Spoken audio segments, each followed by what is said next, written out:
Come here now, girl.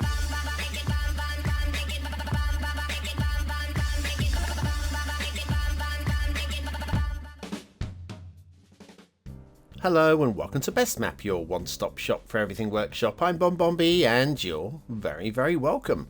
Right, it's Friday. Friday's the day of the week we hand the reins over to the BonBon buddies over on Patreon and say, hey guys, vote us in a map. And they've gone with this one in a very close vote. Only one vote in it. This might have been relegated to another week and it would have been a shame because it is a stonker. There's a lot of trees on today's map, so unlimited tree mod definitely required, and also a half-decent processor, one would suggest. And some rivers. Some of them are exceptional, some of them we need to talk about. Yeah, we're going to need to talk about some rivers today. So anyway, it's a really good map. I think you're going to enjoy it. In fact, I know you're going to enjoy it. I certainly did. But before we enjoy it, let's hand over to my personal assistant for this message. Yeah, she's never been very good at acting to the camera, bless her, but she tries. She tries very hard. Thank you very much for all of your support. Today's map is Tolawa Coast by Rad Willy 1. Now, if you recognise the name Rad Willy 1, we have done them twice in the past, but more about that when we start on the flyover. Let's have a look at the start square. Looks pretty strong, doesn't it? Looks pretty strong. A lot of river there, but definitely enough land to get started on, and it's very flat. Terrain height, speaking of flat, it is perfectly flat in the middle of the map, and then we have got some rather magnificent mountains. Resources, a little bit of fertile land for field painting, and a little bit of oil offshore is basically what you're working with, and of course lots of trees. And if you've got Sunset Harbour and you want to do some fishing, we actually have access to all 4 varieties of fish.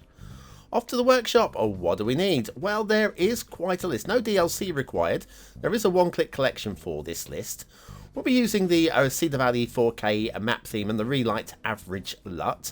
But yes, the terrain is 100% custom made and took them quite a while, and it shows. There's some exceptional rock work on today's map as well. You'll notice quite a few things to subscribe to, but I'll let you sort of like quickly peruse. I'm not going to talk through all of it.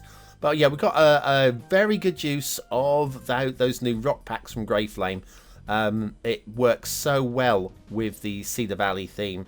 The combo is an excellent combo, so you're going to really love the rock work today.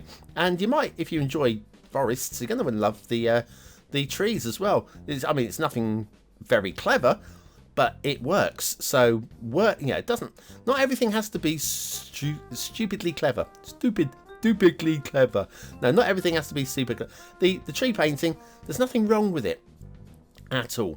We've got nothing in the way of drowned trees here, and the shapes of the forest edges make all the sense. It's absolutely fine. We've even got a little bit of blending here and there, a little bit of overflow. Speaking of overflow, this bridge is pretty low. On wet season, I imagine that might overflow. Not that we have a wet season, but suspending disbelief and all that, you know. So yes, we've got 1.7 million, from memory, 1.7 million trees. So if you've got a potato, the most fun you're going to have from today's map is just watching the review, or maybe having a look at some screenshots of somebody else's city build. Always worth doing that, you know, stealing ideas from other people. It's pretty good. It's damn good, actually. It's the best way to learn. Learning from your own mistakes is one thing. Learning from somebody else's mistakes is even better, because it saves you making the same mistake in the first place. Highways are absolutely fine on this map. It is basically just this one highway running across the map, but it follows a sensible route. It's pretty slick. I've got no complaints with it at all. And it's just, good use of the parallel road tool. Now this bridge here, yeah, this one is a little bit too low. It's just touching the water there, and concrete and water don't really work that well together, so that would erode eventually. So yeah, it needs a smidgen higher. Now I know people are going to tell me, yeah, those bridges are too deep anyway. Yeah, the vanilla bridges are. They are. But we have to work with what we've got, and I suppose we could suspend disbelief about concrete eroding away in water as well, I guess. But yeah, it's my game and I'm playing it. Okay, good use of the custom bridge here. Now so the lod is popped in. I'm okay with that. We've got a little bit of the bridge. Is that, it's not elevated in any way? No, I think we can let that be. I think we can let that be. It looks like a bit of just a white line across the road. It's not actually causing any blockage. Yeah, that's popped back in again. Yes, we do have one of these prop legs on. If you get close enough, it's not a problem. It's a great thing. As the train approaches that, it just disappears. It's really clever. Start square intersection. Very slick, very smooth. No grumbles with this at all either. And then we head over into the start square. You see we have all of the flat build space over here as well. So you should be quite happy with that. Now, this rail over road bit here, we do have a little bit of blue mantle, more evident on the left there. Quite clear on the left. The right, you have to sort of like squint underneath a little bit. So I think if you have to bend down and squint too much, then it doesn't really matter too much. But if you can see it and you're going to be doing a screenshot, then you could be, you could be spoiling a screenshot with the map maker's work. Yes, my only grumble with Blue Mantle. I mean, you can fix it while you're building if you really want to. It isn't really that much of an issue. But we have to mark these things, you know. We have to mark them. Anyway, following the highway up into the mountains is a very good route. It's very nicely done. Rad Willy has obviously the experience they've got from their previous maps has been put to good use here. Good crossing of the river there. Again, we'll be talking about the rivers later. There's a lot of good with the rivers, a lot of good. And then the downside is actually one of the assets you have to subscribe to off of the workshop. And I'm the first to hold my hand up in the air and go, wow, this asset is absolutely amazing. But it is also troublesome at the same time. And it's going to take a really top level skilled map maker will be able to. Hang on, we've got some trees clipping through here. Again, we'll talk about that. Those will crop up a little bit later, not immediately later like now, where there are some more trees clipping through, but a lot a bit later. That is in relation to the rivers. We'll get onto the rivers later. I probably won't even mention the trees around the rivers like the livers. Oh, now I'm hungry. Liver and bacon casserole. Sorry, no. I'm gonna have to go and buy myself some liver and bacon casserole now, aren't I? Darn you people. The rail's pretty fine. We've got smooth transitions everywhere. Some of the slopes are beyond true realism. So if you're a true realist, it's not going to work for you. But for everybody else, it will. Because you're not really going to notice them. I mean, like here, is that a little bit of a drop-off down there? Let me have a little look with the terrain lines on. And yeah, we've got a little bit of a drop-off going on. It's visually noticeable, but is it devastatingly problematic? No, not at all. So I'm going to say that the rail here is a win. And getting a mountain, this rail's going to go up into the mountains, you know. And it's not nice. I'm loving this rail crossing here. It just works so well. Yeah, it's going to go up into the mountains. And it's not going to do anything clever. It's just going to follow a smooth route. And so credit for that. I was half expecting, when I saw that the route was going into the mountains, I thought, well, we're going to get switchbacks and curly bits and tunnels hiding sins and all those sort of things. And all these things are allowed. But it doesn't do any of that. It just does the simple thing. And quite often the simple thing is the best thing. So it's a very simple thing indeed. Okay, this is your rail over road. We know there's a bit of blue mantle and they're not going to show that again. And of course we've got the pillar from the prop bridge there. Shall we go right? Shall we go left? I think we'll go left. They're both similar-ish. Have we got catenary chaos? Oh, a little bit of catenary chaos there. But yes, it's similar on both sides. And this will get us to the edge of the map a little bit quicker if we come this way. I'm aware it's a long show today. I've actually sped the footage up of today's flyover by 200%. It is twice the speed that I recorded it at.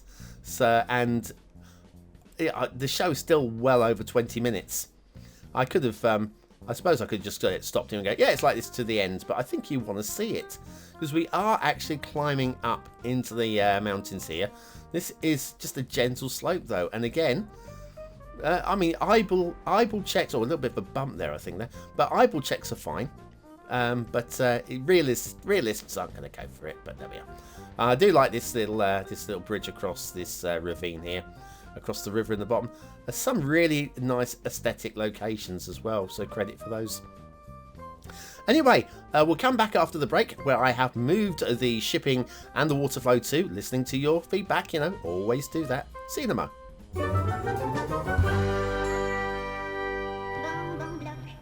Do you watch BonBonB with your morning coffee?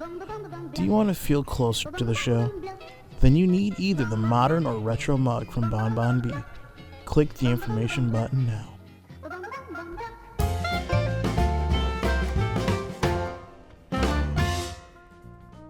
And so back to the shipping routes at Tolawa Coast by Radwilly01 or Radwilly1.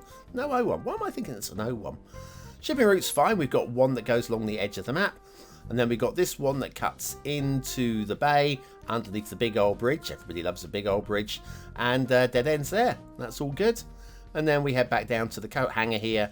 And this feeds back out along to the edge of the map.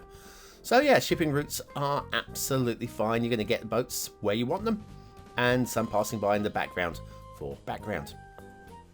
Water flow. Right, so we got rivers. I've already said we've got rivers. Now you're expecting me to go, null water flow here, because I said there's something problematic. No. Not in that way. Not in that way at all. The rivers here are really quite nice. They're good shape. This is your main river. Goes down past through the start square. And we have water motion coming out into this bay area here, where we do have water flow coming in from the opposite edge of map. But that's fine. That bay area will actually handle a decent amount of pollution in there without being a problem. So the map as a whole, we've got the big buildable area in the middle, and then we have this this water's edge, front edge along here. But I did promise you some excellent rock work, and you're going to be impressed. You can barely see where the theme stops and the prop rocks start. It's not just a good choice of props and theme, but it's good use of the props as well. You know, you can have all these things, but then you can overuse them. You can use them poorly, just overdo it, underdo it. I think we've got just an exceptional use of rocks here. So, Radwilly, you can take a bow for the rock use. The beach, this long beach. Do you know what? I thought long and hard about this one, and I actually like it. A little bit of sand overflow in the middle there, and a couple down there as well. That would happen. That would happen. Then down here we have got the harbour entrance. We have got underneath here some networks which are holding the shape of the. There you go, and they're all flooded. There's nothing you can do about them short of using a mod to stop those flooding reports come up. But they're being used to hold the structure in place and keep it clean and crisp. And then over here, we have got an exceptional Lighthouse Island. Exceptional and flawed. Like, you're pulling your boat up over here to go to the lighthouse, okay? And then you need a grappling hook to get up onto the island. And once you get up onto the island and you want to get into the lighthouse, you have to find the door. And there isn't a door, which means you have to shout, "Rapunzel, Rapunzel, throw down your hair." It looks like the sort of place Rapunzel would live, actually. So yes, more grappling hooks to get into the lighthouse. Does it matter? You decide. Yeah, more. There you go. You see the theme and the rocks work amazingly together. Got some of Ronix's tides, not tides, rippling waves. There you go. Waves is what they are. Again, used really well. Oh, we've actually got a beached ship. I think that works really well. It looks like it has been beached. And we've also got some driftwood, which are all perfectly aligned with the waves, which means that they've been pushed up there on shore from, and there's plenty of trees around. I don't know if you noticed the trees. So there might be quite a few trees actually out in the ocean, bobbing around. Right, what more have we got? If we head over this way, we have a very nice little man-made lagoon. That looks really lovely as well. Not to see what people would do with that. And we've also got what is very clearly everybody's favourite rock. Yes.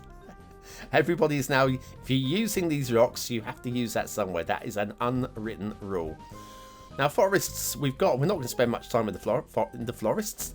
Deary dear, don't send me flowers. Not going to spend much time in the forests. You just come down to ground level to show you the density of them is pretty strong.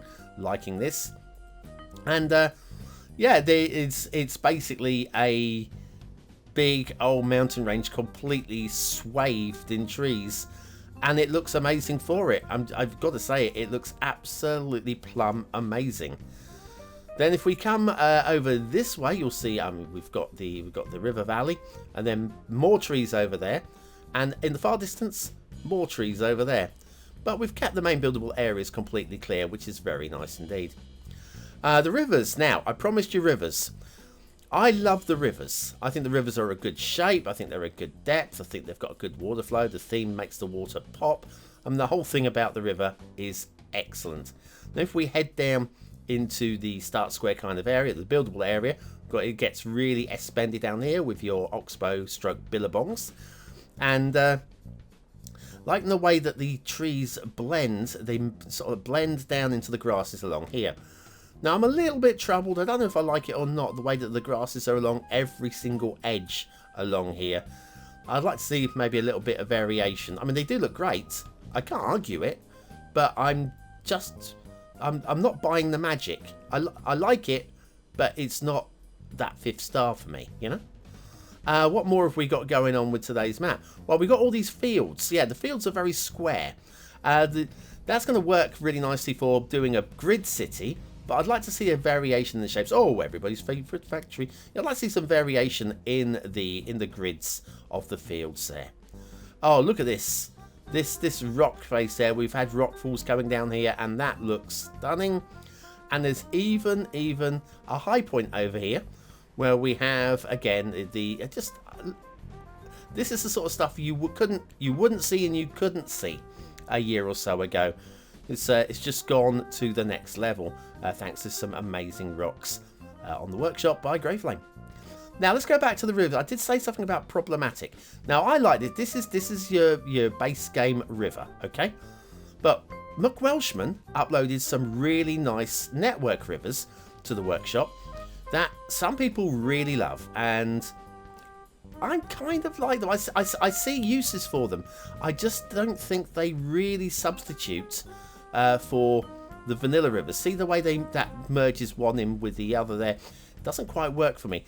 We do have this the old ruin along the side that kind of looks a bit like a footpath on either side.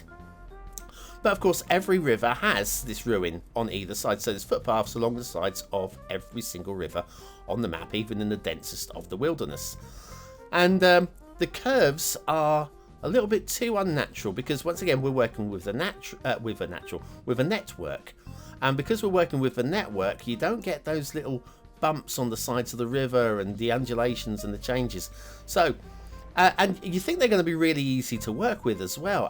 They're not really, oh, I love the shape of that, but they're not the easiest networks to work with either. Let me show you over here, for example. Down here we've got, let me show you a little bit ago. We've got trees on the beaches, and of course the footpaths along either side because of the ruining.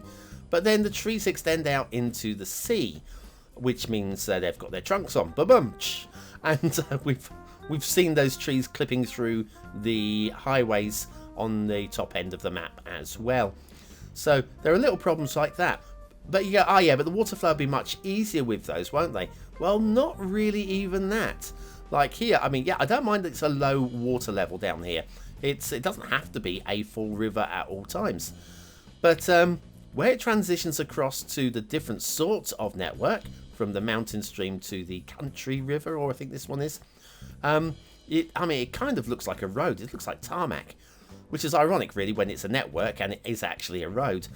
But then we've got the water, which comes a little bit stop-start, and they're not the easiest things to work with. But anyway, now I've told you all about rivers, let's go over to this thing. Ah, the asset of the day. We've got there in the end. These are the little Chicago Bungalows by Honker. There's a little bit of BonBonB detailing going on here. The bungalows, the main building and the sub-building at the back are the assets. All the fencing and the gates, etc. have been added by me just to make them pop a little bit more. I just got a bit bored, you know, wanted to do some work for a change. And we'll do factoids, because factoids. Open to be booked, page 27,403. Oh, okay, I don't know if this is still politically correct, but we're going with, it's an 80s book. Some Eskimos, or indigenous Arctic dwellers, I guess, use refrigerators to keep their food from freezing. And that makes all the sense in the world. It's perfectly sensible, I would suggest. So anyway, the Little Chicago Bungalows by Honker. That is a lovely little pack. 3 different bungalows, which you can, of course, do your own detailing with. And hopefully do it a little bit better than me. I think I did okay, though. Right. We are about done with today's map. Let's have a little flip up of that little box in the top corner, which means it's time for your vote. Do you think this is a 1-star map, a 5-star map, or somewhere in between? Your vote really does count. We use it at the end of the month for the viewer's choice top 10. Will this be one of the top 10 maps of the month? Only you can decide. But what do I think of it? I think aesthetically it is obviously very striking. We've got a lot of 5-star areas, but those network rivers are, I mean, they're good, but they're just not, they're not doing it for me. I think this map would have benefited from all vanilla in-game rivers. So I'm going to go for a 4 stars. It's still very, very good. Detailing, we've got to do the same really. I'm really liking, there's a lot of 5-star areas going on here, loads of them, but we've got some drowned trees because of those networks, and we've got some tree clipping because of those networks. The networks have stolen away a 5th star here for Rad Willy. I've got to give it 4. Gameplay potential, really love it, really love it. I'm gonna go for a high 4 because there's just a few troubling things for me, but just a couple of bits. It's still a high 4 right across. I love it. It's good work. Tolawa Coast by Rad Willy. I'm going to give it a BonBonB seal of approval because I think that is exceptional. Yeah, I think in terms of gameplay, I would like to have seen with those field paintings for the fertile land, just some variations in angles so that you're not strictly stuck to a grid city by doing that. But anyway, that's just me. That's my opinion. You have your own. Anyway, what do you think? What do you think? What do you think about using the word of the day, as you're still here in the 20 and out elite, into the comments and score yourself 100 population points just for fun and be part of the secret society. Right, I've been BonBonB. I'll see you tomorrow. Have a great day. Thanks for watching.